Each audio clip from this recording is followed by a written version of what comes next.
Hey guys, welcome back to Legal Marketing Live. I'm Daniel Decker. This is Mark Cerniglia. Apologies for the audio issues earlier. We're having some issues in the audio here, but I think we are upping and we should be good. So all right, so we've got a good topic here today, and this is one you and I are passionate. We could talk about forever. It is basically we want to talk to you about the over obsession with search engine optimization. SEO. And it's funny because when I meet a lawyer, or the funny thing is not just law, really anyone in any industry, and they ask what I do, and I tell them I own an internet marketing company, and they say, "Oh, cool! So you help me get to the first page of Google." Right, as if that's the only thing that you can do on the internet. That exactly, matters. and clearly, like search engine optimization, for anybody who's not familiar, the basic premise is it helps your website show up on the first page or high up on the Google search rankings when someone runs a search for like your practice area. So if somebody searches for a Charlotte family law attorney, search engine optimization would be trying to get your website towards the top of those results, and there's obvious benefit there, right? Sounds like a good thing. We're definitely not, that there's benefit there, but there is that is kind of a tiny subset of internet marketing, and there is so much more that internet marketing can do for you, and yet SEO is all that most people think of, and that's all that many lawyers spend their marketing budget on. And so here today we're going to talk about kind of why that's a problem. We're going to talk about the bigger picture of what you should be getting on the internet beyond just Google. And then we're going to talk about unfortunately some of the damage that's actually done by pursuing an SEO strategy at the kind of expense of everything. So let's start there, Mark. Let's talk about what else you'd be doing on the internet besides learning about Google. Yeah. So I mean, let me just add real quick too that I love kind of session, because I think that kind of clarifies that we're not saying that there's anything wrong with SEO. We're saying that there's an obsession that's kind of led to some tunnel vision, right? It's kind of all people see and think about. And I think that it's almost like we need to have a therapy session today where we just kind of help everybody like step back and realize, okay, like there's way more to the internet. And so to begin to answer that question, I mean, one of the biggest that comes to mind for me is that most lawyers are really missing out on a lot of referrals they should be getting. We talk about that a lot. But in this particular context, I think you highlight even more, because if you're so focused on how to use the internet to get clients from Google, I think you're missing out on the fact that you're probably only getting about 1/3 or so of the referrals you could be getting from people you already know. We've quoted that statistic before. There's some studies to back it up. And so, the first thing I think you're missing out on, the first kind of opportunity cost, so to speak, is that if you're focused on SEO, you're probably not using the internet for the sake of referrals. And there's a lot of things you can be doing, like sending out an email newsletter, creating and managing a social media presence, and I'm sure you've read on some of those things. But those are the first things that kind of it's not even the tactic as much as the strategy behind it. Exactly. And I think that focus on SEO and Google rankings probably not focused on the internet can help you with referrals. That is off the that most people don't know. And I think a lot of times when we talk to lawyers, right, they say, hey, I'm already getting a lot of business from referrals. I'm already getting most of my business comes in from referrals. So what I need to do is get on the internet and find new clients. And it's like, okay, I understand the logic there. Mm-hmm. But if you look at the statistics which show that you're on average only getting about 1/3 of the referrals that you could get, it's like, holy cow, start by the low-hanging fruit, which is you do good work, your clients like you, so let's use the internet to put some systems in place to potentially triple your referrals, right? I think that's kind of the thing that people don't realize. I'm sorry to interject, but I think that people, they just don't associate the internet as a tool to help. Like, no one would disagree they want more referrals, right? Well, and hopefully that's what we're going to talk about here today, is that there are systems you can use on the internet to increase your referrals. Right. And it's far bigger than just let me show up on the search engines. You mentioned an email newsletter and social media, and those are two huge ways to do it. And probably the email newsletter is the secret weapon. It's probably the best single tool you can use for referrals. But in short, it basically means, okay, your whole referral network, whether that's a couple people, hopefully it's a couple thousand people, you can reach all of those people once or twice a month for email newsletter. There is no way that without using the internet as a tool, you're able to create touch for all of those people every single month. It's just not feasible for you to pick up the phone and call 1,000 people every single month. But what if you could still create a touch point? And that's what your email newsletter does. And that's what social media does. And so it's just a huge missed opportunity. And yeah, I would agree with you that referrals are probably opportunity number one that people miss out on when all they're thinking about is the search engine. And social media is able too, because it's easy to say, oh, I've talked to a lot of people who maybe think they should be on social media because that's going to give them a boost on their Google rankings, which there's some true. I've talked to plenty of people who want to be on social media because they're hoping kind of the same reason they want SEO, like they're hoping people go to Google to look for lawyers. Some people are hoping that someone goes to Facebook to look for a lawyer. Right. And again, not that doesn't happen, but I think the biggest thing I want to point out today is that it's a mindset thing. Like by not understanding that the internet can help you in more than just your Google ranking, you're missing out on some things that I think are obvious, and social media is one. Because why do we use social media? Like personally, keep in touch with people. Exactly. Old friends, old colleagues. We use it to literally stay connected with people. And so to me, that should be the most obvious reason a business uses it. To stay connected with people. Past clients, past colleagues, referral sources. Maybe you can get some leads from it down the road. It does give you an SEO boost, but the main reason to have a social media presence is just to stay in contact. Well, and again, and the beautiful thing is that you can create those touch points and stay in contact over and over and over again, multiple times per day. So like where the email newsletter is, once or twice a month, and it's a more substantial, touch point, social media is just an incredible way to just stay top of mind with people, right? And maybe they don't even have the time to read everything that you post on social media. Maybe they don't click every link that you post, but they see it, and they're like, oh yeah, I remember that. He's a fantastic lawyer. And maybe that's all they think about. And maybe it's a 1 second like subconscious thing that has in their mind. They don't even think about consciously. But you've created a touch point, and when you do it over and over again, it creates top of mind awareness. And that's huge. And that's kind of the point here, is that these are tools that every lawyer should be using, but most people aren't using because all they're spending their time and money on is SEO. So here's another big one, which is the power of your brand, right? And when you focus only on SEO, it's so funny because the analogy I like is focusing on SEO without worrying about your actual website, the you're building there, what you're doing on social media, is like if you own a store and you go out and you put billboards up all over the place, but then the store itself is just a complete wreck, right? You're not really, like, it makes sense. First you need to have your storefront ready before you start trying to drive people there. So it makes zero sense to me to spend a bunch of money on SEO when your website and your social media presence just isn't what you need it to be, when it doesn't position you as an expert, when it doesn't have a way to engage your clients. Like, what is the point of driving a bunch of traffic to a website that sucks? And I think the key example there is that it's not, it being a bad website is kind of, hopefully at that point it's obvious that it needs to be better regardless if you're doing SEO or not. But I would go as far as saying if you're doing any kind of traffic generation through click or SEO, your website needs to be in.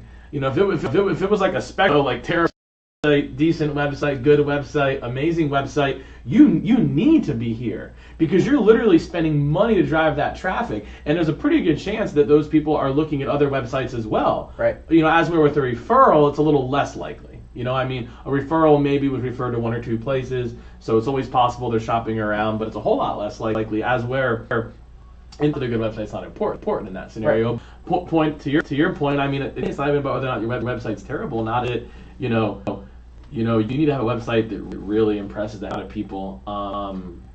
Because they know nothing else that's about you. They're coming from the internet. Exactly, and I think that speaks to our point here, which is that it's not that SEO is a bad thing. It's just that the priority becomes just wrong and distorted. Like, if you have a great website in place, to your point, Mark, whether you're spending money on paid traffic through AdWords or SEO or whatever, that's fine. Like, obviously you want to drive traffic to your website. That's a good thing, but start with the website, get a solid foundation in place before you then go out and try to send traffic. And it's just amazing to me how many people get that wrong. And the fascinating thing is that sometimes, talk about an opportunity cost, sometimes you'll come to find out that from doing some of these other things well, focusing on referrals, focusing on building a good brand, other things too we've talked about in the kind of what you do outside of the internet, networking, things like that. Sometimes you'll find that maybe you don't even need to pursue SEO.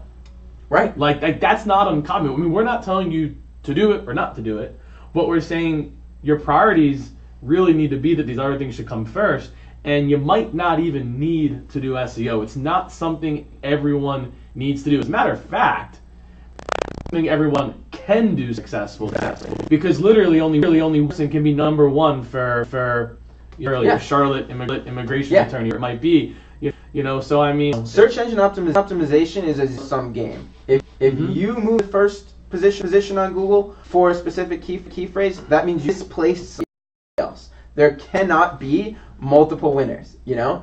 So to your point, like if you're in a busy market, there's probably somebody that's spending tens of thousands of dollars a month, and they're probably pretty happy with their search ranking. But for the most part, you're kind of throwing money away. And I guess really the bigger point is what you said, which is that it might be a good strategy for you. It might not. In either case, it's not where you should start. And honestly, I think that's why it's really important. You know, not to get all philosophical, but you have to kind of change your thinking on the purpose of the internet. You have to see it as kind of a more holistic part of the overall presence of your practice, so to speak. Because when you do think about the internet, it's so easy to just think, okay, the point of the internet is so people can find me. And then you think, okay, so they can find me on Google, and that's just very like narrow thinking, you know. You know, and I think it's really important to kind of see, you know, because what if I told you that you were never ever in the history of your law firm ever going to get a client who found you online? Would that then mean the internet is irrelevant to your practice? And, you know, obviously for us, the question would be absolutely not, but it'd be easy to almost begin to think that way. Sure. And not realize that, well, my website's there for my referral sources and people that I meet and people that are referred to me, and an email newsletter is part of the internet. Social media is part of the internet. You know, there are a lot of things that you can do on the internet. Build your brand, stay in touch with people. None of them have to do with somebody finding you who doesn't know you. Exactly. All right, so I'm glad you mentioned the online off thing earlier, because that's one more big opportunity cost that I want to talk about here before we move on, which is that your internet presence should support, enhance, and make more effective all of your marketing, all of your offline marketing, whether that means networking, that is, you know, you hold events at your office, whatever it is, your online marketing, your offline marketing should not, like, they're not separate. You not viewing them as like two different things. They are one and the same. Your online marketing should support your offline marketing. Your offline marketing should drive people to your website, drive people to your social media. There's incredible opportunity to create that synergy. And like a small example is, okay, let's say you're out networking. You meet a potential referral source, and he's impressed by you. Many for attorneys, that's just kind of where it ends, right? You have a good conversation and you hope that the dude remembers you 6 months later. Well, what if you gave him a business card and even better yet, got his business card and put him into your email newsletter? So now he hears from you over and over and over again. And you drive to your website, where he goes on your website and he sees this great video library of you answering these questions and educating potential clients and just looking like someone exactly who really knows what he's. Right? That's a really big deal. And now you've just backed up the time and effort that you spent going out networking, and it's going to work far better for you because it wasn't just a one-off meeting, but now you've established a relationship and a system to keep that working, like basically on autopilot. So anything you want to add to that whole online offline synergy thing? I think you're spot on. I think the really cool thing is that the process you just described, you could replace networking with anything else. Hosting an event, speaking somewhere, even if you were to send out postcards, you know, do some sort of, you know, direct mail. The journey is, no matter where somebody comes from, whether you met a person, they they got something in the mail from you, that journey to, I'm going to go on your site, they learn more about you there. You know, hopefully in a situation like that, there's a place they can put their email address if they want more information. Then they're on the newsletter, you know, and I think everything else you said then still applies kind of in that funnel. And so I think that's where just the internet, you can create such an enriching experience for somebody, no matter where they come from. You know, you probably hear the word funnels in marketing a lot. Like, literally think of like everything you would ever do to put somebody into your funnel, it all eventually leads to your website. Like, even if you met someone in person, they're going to eventually end up on your website, hopefully getting your email newsletter, seeing all things you're doing online, social media, videos. So, like, all things point to your internet presence is kind of what we're saying. Exactly. And so I think your point is there's a huge opportunity cost, because if you're not managing that online presence well, then everything you're doing offline, we're not saying it's not going well, it's just that it could be performing better. Like, literally everything you're doing to market yourself that is not online, yeah, could probably be performing better. Exactly. If your online presence was better. Yeah, exactly. And that lack of synergy is just costly, because we've had clients who past clients who are just incredibly impressive people, right? Very good at what they do. Before they came and worked with us, their website just didn't reflect that. Right. And so you have a face-to-face conversation with them, you're blown away. You look them up on their website. Wow, who is this guy? Does he even take himself seriously? And it's just a huge disconnect. So I think, all right, so let's wrap up there with the first part of this. So we could probably list off a lot more things, but I think some of the biggest opportunity costs are, one, referrals. If you are focused only on SEO, you are missing out on the power of the internet to double, triple, or more your referrals. Huge deal, right? You should be getting more referrals, and the internet can help you do that, but not care about is show first page of Google. Okay, the second one is your website internet presence, incredibly important. First impression, and focus just on getting people to your website. Haven't taken the time to create an engaged site with video, with great content, with social media. You're missing out. Third one we just talked about is kind of that synergy between your online and your offline marketing, and your online marketing should support and make everything else work better. So, okay, those are 3 big things you're missing out on. Now, unfortunately, you actually, in many cases, can be hurting yourself by focusing too much on SEO. Right. So we're running kind of low time, but let's give a quick rundown of the actual damage that people are doing by focusing on SEO. They're not complex as everything else we just talked about. Go for it. I mean, one of the big things is that typically, if you're focused on SEO, all your content you ever create, you're going to be writing it for search engines. You're going to be trying to stick keywords in, make it sound the way you think a search engine might like it. Now, search engines are becoming smarter, so there is some evolution happening where maybe writing something more naturally will be favorable for a search engine, but still overall, what we've seen is that when someone's focused on SEO, they kind of put Google first in thinking about their writing style, not the potential reader. Yeah. And I think that's really important because I think what really matters is the experience you create when somebody reads your content. And that's the first thing that comes to mind for me is you want your content to be something that a user really identifies with. And I think when you start keyword stuffing and write things in search engines, it's just really hard to actually focus on that and focus on readability at the same time. I think that's the biggest one for me as well, and it's such a pet peeve. Like, you can tell when you go to a website whether that content was written for an actual human being or whether it was written for a search engine.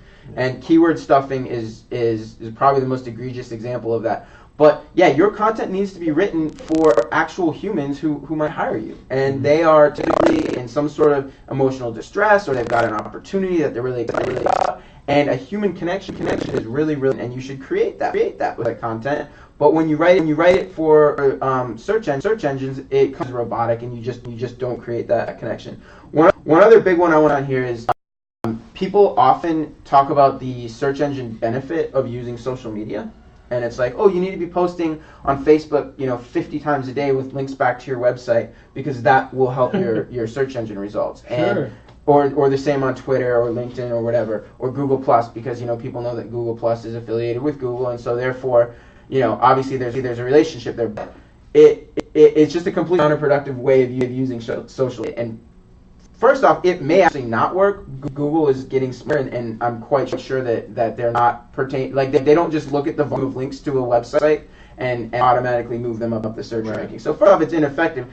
Second, it is just a way to do it. No actual human wants to follow that Facebook page or that Twitter account. And so if you use your social media that way, you're pissing people off. They're not paying attention. You're irrelevant at best, and you're missing out on all the opportunities we talked about at the top, exactly. which is the connection and the brand power and all of that. Yeah, no, I think you're spot on. I think that what that SEO obsession does is it not only means you're missing out on things, but it just sometimes I think you get your priorities mixed up. You look at social media and you think, how can I make this beneficial for SEO? And in doing so, not only may that even be effective, because Google, like you said, is always trying to figure out these tactics that people think that aren't really right.